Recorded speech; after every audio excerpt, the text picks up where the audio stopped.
Hello, and welcome to the Lab Tech Report, your source for the latest lab regulations, discoveries, and news. I'm your host, Ross, and let's get straight into it. Rapid method suggested for diagnosis of DVT. Researchers at the University of West Virginia have been studying measuring the level of D-dimer protein in blood as a rapid check for deep vein thrombosis, or DVT.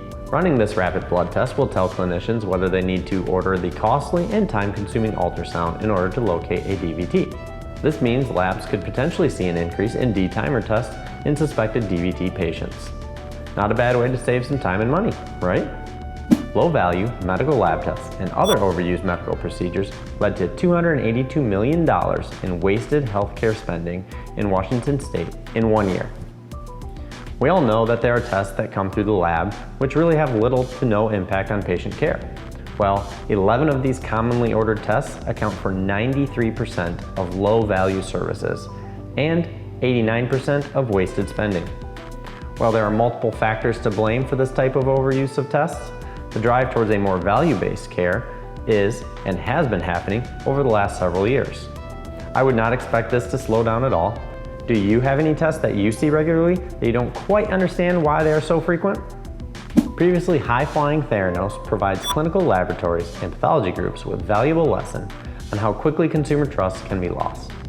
In lieu of a number of lawsuits against the former POC giant Theranos, a number of former patients have started coming forward with stories about how the inaccurate tests have led to changes in lifestyle, being prescribed drugs they shouldn't have, and even surgeries that may have been otherwise prevented. With such a significant and public backlash, new companies who are creating similar tests, many of which actually work and are FDA approved, are going to be challenged more with the gaining patient trust and use.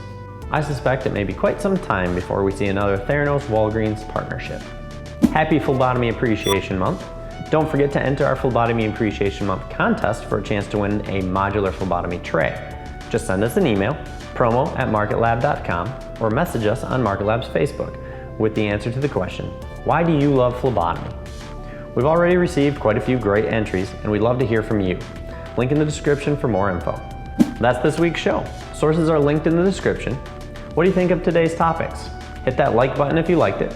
Follow us on Facebook, YouTube, and Instagram to see more episodes.